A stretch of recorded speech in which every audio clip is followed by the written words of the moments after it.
There is a kind of silence that hurts more than any argument ever could. The silence of a phone that doesn't ring when you need it most. I gave up my savings, my dreams, and years of my life so that my son could build a new future in America. And he did. He built a beautiful life, a successful business, a home most people only dream of. But when my own world started falling apart, when my husband's health began to fail and everything we built over 30 years was slipping through our fingers, I discovered something I never expected from the child I raised with my own hands. What I did next shocked my entire family, and it changed my son in a way that money never could. This is my story, and I promise you, it does not end the way you think it will.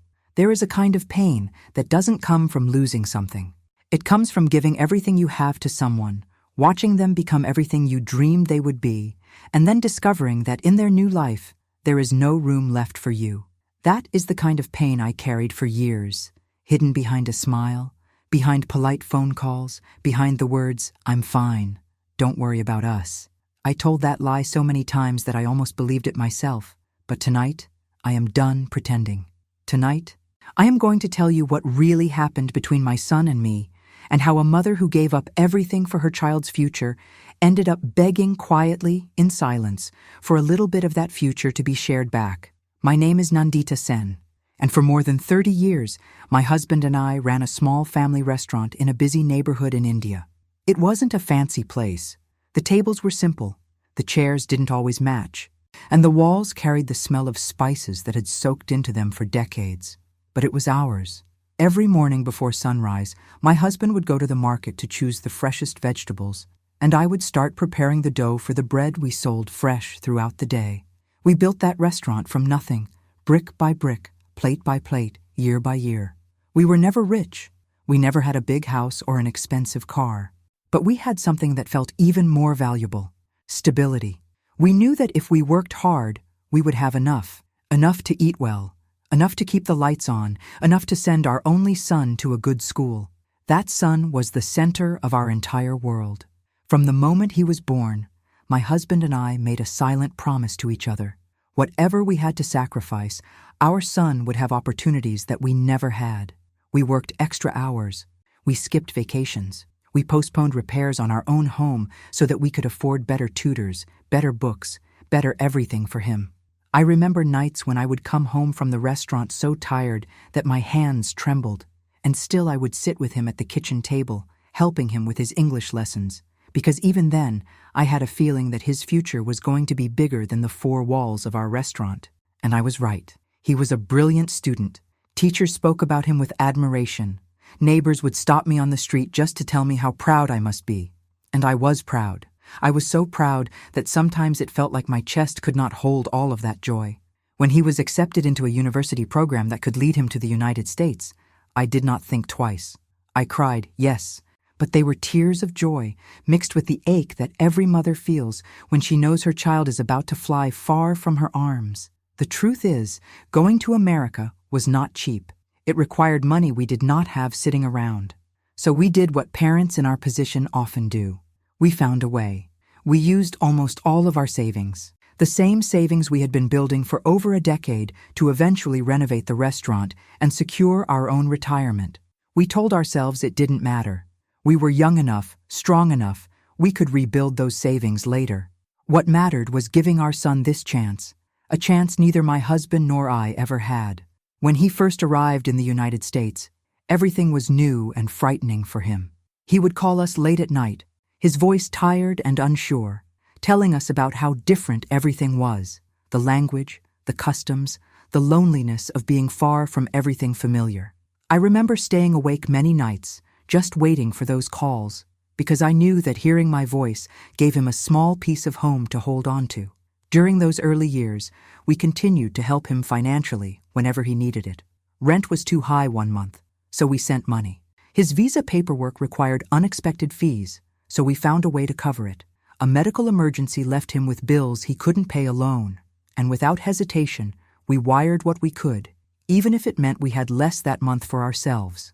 People sometimes ask me now if I regret any of that, and the honest answer is no, not for a second, because at the time, every rupee we sent felt like an investment in love, not in debt. I did not expect anything back. I believed, the way most mothers believe, that raising a child well and helping him succeed was its own reward. I used to tell my husband, "A mother never loses when she invests in her child's future." I said those words with complete confidence, never imagining that one day I would have to remember them during a very different kind of night, a night filled with disappointment instead of pride. As the years passed, our son's life in America began to transform in ways that made us incredibly happy. He worked hard, just as we had taught him. He built connections, learned the business world, and eventually started his own company. I still remember the day he called to tell us he had signed the lease for his first office space. My husband and I hugged each other and cried right there in the middle of our restaurant kitchen, in front of our confused staff who had no idea why their bosses were suddenly so emotional over a phone call. To us, that call was proof that every sacrifice had been worth it.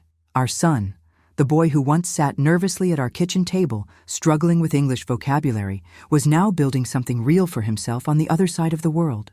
From that point forward, his success only grew. He moved out of his small rented apartment and into a beautiful house with a garden and a driveway wide enough for 2 cars. He posted photos online sometimes, smiling in front of his new home, standing beside a shiny car, celebrating milestones with friends we had never met. I would look at those photos for a long time, studying every detail, feeling a strange mixture of joy and distance. Joy, because my son was living a life beyond anything I imagined for him. Distance, because I realized how far away that life truly was from the small restaurant kitchen where his dreams had first been planted. Back home, things were different. Our restaurant, once full of regular customers who greeted us like family, began to slow down. New restaurants opened nearby, flashy and modern, drawing away the younger crowd. My husband, who had spent decades on his feet cooking and managing everything with tireless energy, started to show signs that his body could no longer keep up the same pace. His knees ached. His back gave him trouble. There were mornings he could barely stand at the stove for more than an hour without needing to sit down. I never told our son the full truth about these struggles, because I did not want to be a burden. I wanted him to enjoy his success without worrying about us. I told myself we could manage. I told myself this was simply a phase, like every business goes through eventually. I truly believed that if things became difficult, my son, the boy we raised with our own hands, the boy we gave everything to, would be there for us the way we had always been there for him. I had no idea just how wrong that belief would turn out to be. I had no idea that the very foundation of love and sacrifice I thought I had built with him was about to be tested in a way that would break my heart into pieces I never imagined possible. What happened next changed everything I believed about motherhood, gratitude, and the true meaning of family. But that part of the story I will save for what comes next. The turning point in our restaurant's decline came faster than we expected. What started as slower business gradually became something much more serious. Within a year, we had lost nearly half of our regular customers to newer establishments in the neighborhood. My husband's health continued to worsen, and the doctor eventually told him plainly that he needed to reduce his physical workload immediately or risk permanent damage to his spine. For a man who had spent his entire adult life standing over a stove, being told to rest felt almost like being told to stop breathing. His identity, his pride, his sense of purpose, all of it was tied to that kitchen. We tried everything we could think of to keep the restaurant afloat. We reduced our staff to save on wages, which meant my husband and I had to take on more work ourselves, which of course made his health even worse. We changed suppliers to cut costs, sometimes sacrificing quality, which in turn caused us to lose a few more loyal customers who noticed the difference. We even tried offering delivery service, something we had resisted for years, hoping it would bring in new revenue. It helped a little, but not nearly enough to cover the mounting expenses. The equipment in our kitchen, some of it older than our son, began breaking down one piece at a time. Every repair ate further into savings that were already dangerously thin. I remember the night I finally sat down and did the math with complete honesty. I wrote every number on a piece of paper: our income, our expenses, our debts, and what remained of our reserves. When I finished, I stared at that paper for a long time, feeling something heavy settle into my chest. If nothing changed, We would not be able to keep the restaurant running for more than a few more months. This was not simply a rough patch. This was the possible ending of everything we had spent 30 years building. I did not want to ask my son for help. I want to be very clear about that, because it matters. I did not see him as a source of money. I saw him as my child, someone I loved beyond words, someone whose success made me prouder than anything I had ever accomplished myself. But I also knew that we had given him the very foundation that allowed him to build that success. And now, for the first time in our lives, we needed a small piece of that foundation to hold us up. The first time I brought it up, I chose my words as gently as I could. I did not want him to feel pressured or guilty. I called him on a quiet evening, and after asking about his week, about his business, about how he was doing, I mentioned, almost casually, that things had become difficult at the restaurant. I explained that his father's health was declining and that we might need some temporary support to get through the next few months. I remember the pause on the other end of the line before he answered. It was a pause I had never heard from him before, not even when he was a nervous teenager, unsure of his exam results. He told me that things were expensive in America too. He explained that running a business came with constant costs I couldn't understand from so far away. Taxes, employee salaries, unexpected expenses that ate into his profits more than people realized. He said he wished he could help more, but right now it simply wasn't possible. I told him I understood. I told him not to worry. I hung up the phone and sat alone in our small living room for a long time, telling myself that his explanation made sense. Businesses are complicated. Maybe he really was stretched thin. I chose to believe him, because believing him was easier than facing the alternative. But then, a few days later, I saw a photo online. My son, smiling widely, standing on a beach somewhere warm and beautiful. Sunglasses pushed up on his head, a drink in his hand, surrounded by friends. The caption mentioned something about celebrating a successful quarter for his business. I stared at that photo for a long time. I did not feel anger at first, just confusion. How could a business be too tight on money to help his own parents, yet loose enough to fund a vacation like that? I told myself there must be an explanation. Maybe a friend paid for the trip. Maybe it was a business event disguised as leisure. I searched for reasons, because searching for reasons was easier than accepting what my eyes were showing me. Weeks passed. Our situation at the restaurant grew more urgent. My husband's health took another difficult turn, requiring medication we had not budgeted for. I called my son again, this time being a little more direct about how serious things had become. Again, he told me it wasn't a good time. Again, he mentioned expenses, responsibilities, the unpredictable nature of running a business in America. I accepted his words, thanked him for listening, and hung up the phone with a heaviness in my chest that I could not explain to anyone, not even my husband, who was already carrying enough weight of his own. Then came the photos of the new car. Sleek, modern, clearly expensive, parked proudly in front of his beautiful home. Friends and followers left comment after comment celebrating his success, calling him inspiring, calling him a self-made man. And in some strange way, I agreed with them. He was successful. He had worked hard.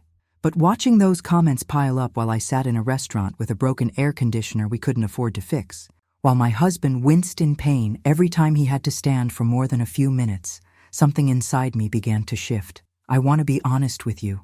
I am not someone who enjoys feeling bitterness toward my own child.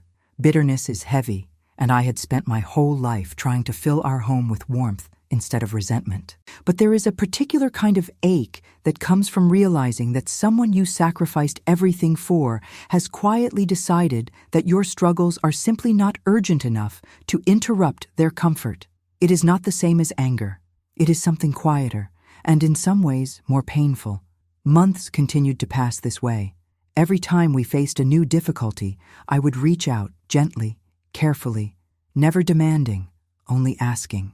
And every time, there was a new reason why it wasn't possible, followed not long after by evidence online that told a very different story. A home renovation, a weekend trip, a celebration with friends at an expensive restaurant, the kind of restaurant that could have easily afforded to help save the modest little restaurant that had once given him everything. I stopped asking directly after a while. It became too painful. both the asking and the excuses that followed.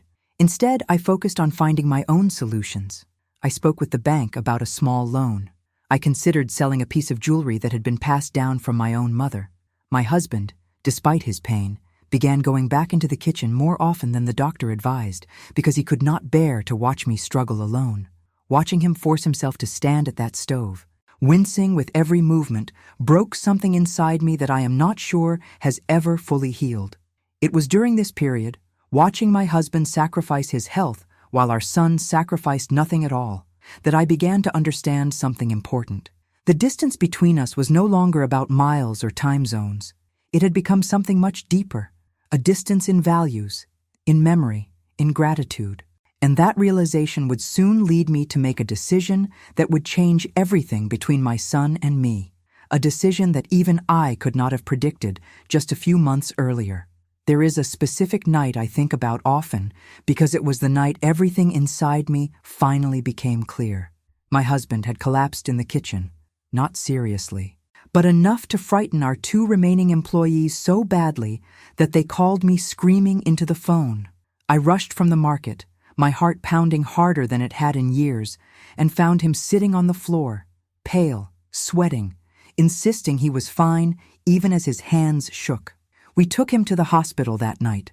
The doctors said it was exhaustion combined with high blood pressure, made worse by the stress of financial strain and physical overwork. They told him, in the clearest terms possible, that if he did not slow down immediately, the next incident might not be so mild.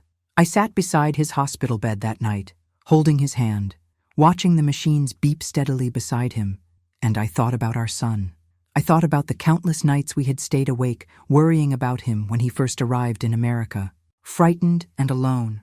I thought about every rupee we had sent, every sacrifice we had made without a second thought, because that is simply what parents do. And I thought about how, now that we needed him, even just a fraction of that same devotion, he had somehow always found a reason to look away. I did not call him that night. I could not bring myself to dial his number and once again hear him explain, in that same calm and distant voice, why it wasn't a good time. Instead, I sat there in silence, making a decision that had been quietly forming inside me for months, maybe longer, without my even realizing it.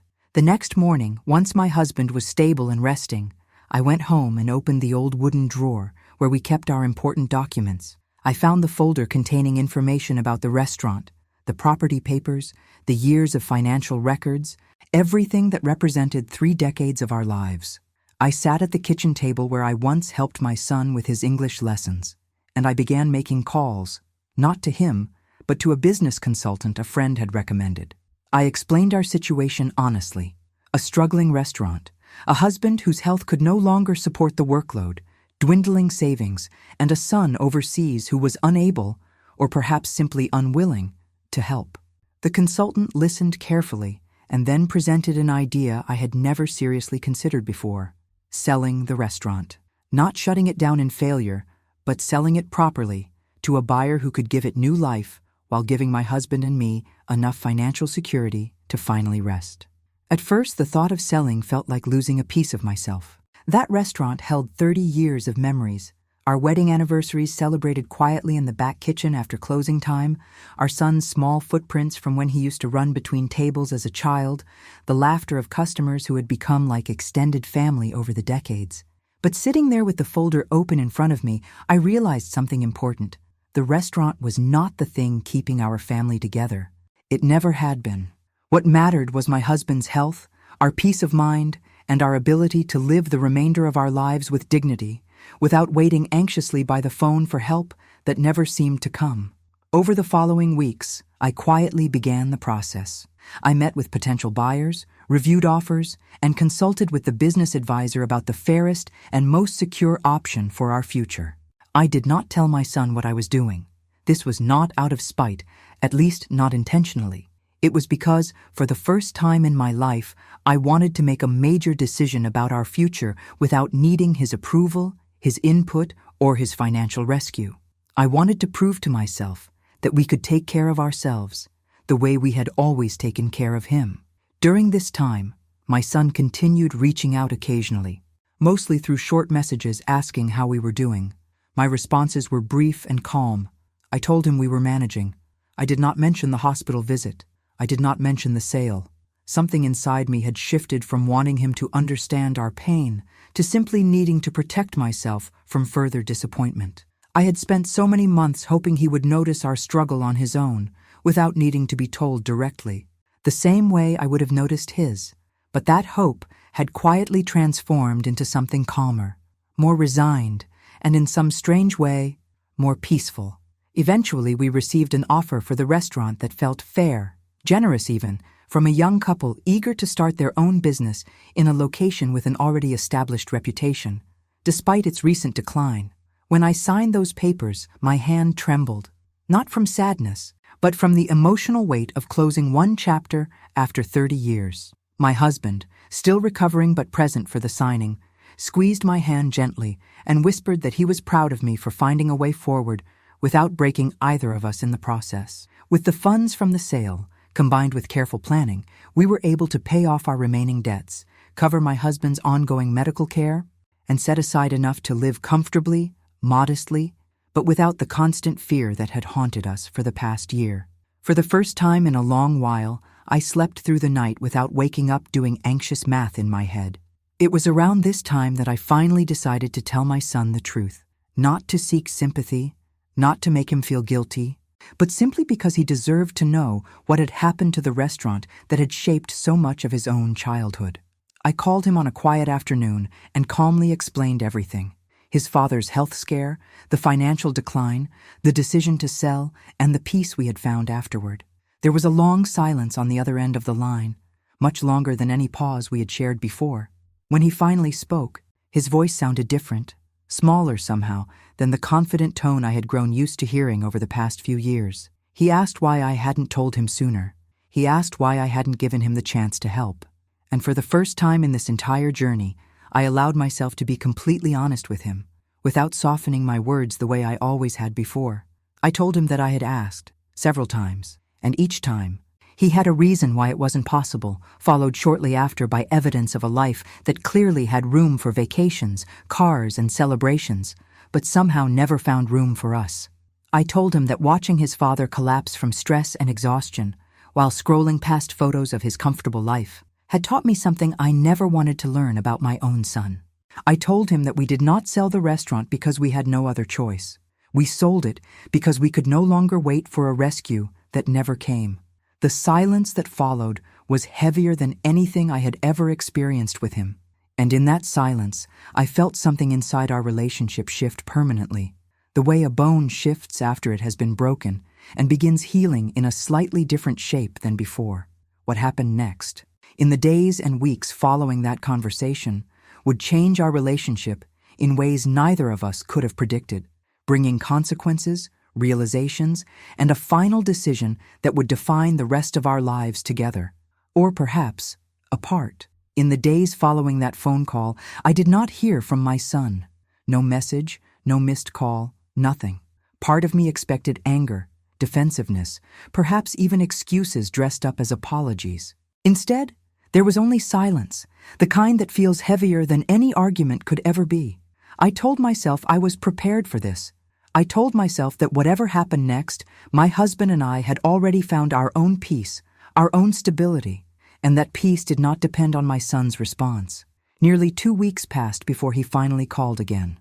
When I answered, his voice was different from anything I had heard from him in years.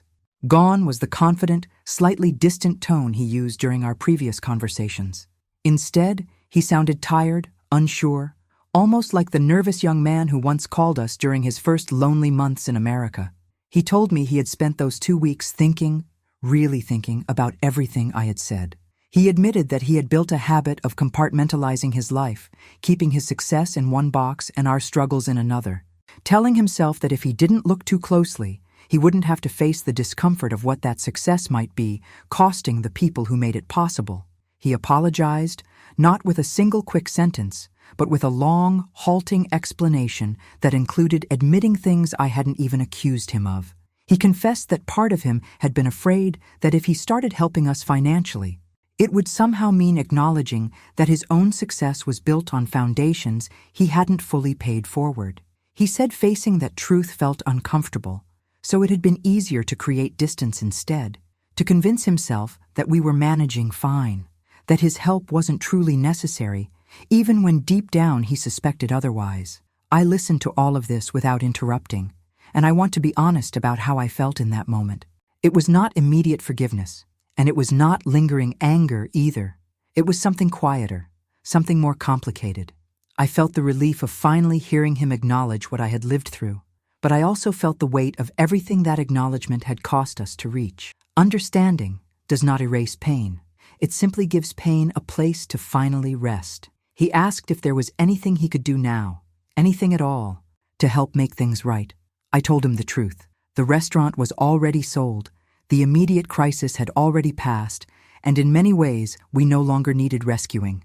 What I told him we needed instead was something far simpler, and in some ways far more difficult for him to give: presence, honesty, and the kind of attention that doesn't wait for an emergency to show up. In the months that followed, something between us slowly began to shift. He started calling more regularly, not just to update us on his own achievements, but to genuinely ask about our lives, our health, our days. He asked questions about the restaurant's final months that he had never asked before, wanting to understand, truly understand, what we had gone through rather than simply hearing a summary. When my husband needed a follow-up medical procedure, our son insisted on covering the costs himself, not as an obligation this time, but as something he clearly wanted to do, something that felt less like guilt and more like genuine care finally being expressed. He also began sending money regularly, not because we demanded it, but because he chose to, framing it now not as charity, but as a small continuation of the support we had given him for so many years. I noticed a difference in how he talked about these contributions. In the past, financial help had felt like a negotiation, something extracted reluctantly after multiple requests. Now it felt like an offering, freely given, accompanied by real conversation, instead of distant explanations. Perhaps the moment that touched me most came almost a year after that difficult phone call, when he told us he wanted to visit. Not for a holiday obligation, not for a quick weekend appearance between business trips, but for an extended stay, simply to be present with us in the home we now lived in after selling the restaurant. When he arrived, I watched him walk through our smaller, simpler house, and I saw something in his eyes that I hadn't seen in a long time. A quiet humility, a willingness to sit with us in our ordinary, unremarkable daily life instead of only celebrating milestones from a distance. During that visit, we spent long evenings talking, really talking, about everything that had happened. He asked about the early years of the restaurant, about sacrifices he had been too young to fully understand at the time. He listened, really listened, in a way that felt different from before. And for the first time in years, I felt like I wasn't just his mother from a distance, funding his dreams and waiting patiently for updates. I felt like I was someone he genuinely wanted to know. I won't pretend that everything healed perfectly or instantly, because that would not be honest. There are still moments when old hurt resurfaces unexpectedly, a memory of a missed call, a photo from that difficult year that I sometimes still think about. But what changed, truly changed, was the direction of our relationship. Instead of moving further apart, we began moving, carefully and imperfectly, back toward each other. Looking back now, I understand something I did not fully grasp during those painful months of asking and being turned away. Selling the restaurant was not simply a financial decision. It was the moment I stopped waiting for someone else to save us and started trusting that my husband and I were capable of saving ourselves. And in doing so, without intending it as any kind of lesson, I taught my son something more valuable than any amount of money we ever sent him during his early years in America. I taught him that love without accountability eventually reaches its limit, and that real family connection requires more than admiration from a distance. It requires presence, especially during the difficult seasons, not just the celebratory ones. Today, my husband's health has stabilized, thanks to careful management and the peace that comes from no longer carrying impossible financial stress. We live simply, but comfortably, in a home filled with far more honest conversation than we ever had during those years of quiet suffering. My son visits more often now, And when he can't visit, he calls, not out of guilt, but out of genuine desire to stay connected. Our relationship is not the same as it was before all of this happened. In many ways, it is stronger, because it is now built on truth instead of silent assumptions. If there is one thing I hope you take from my story, it is this. Sacrifice given freely out of love should never be mistaken for an unlimited invitation to be forgotten. Even the deepest love a parent has for a child deserves to be met, eventually with awareness, with gratitude, and with presence.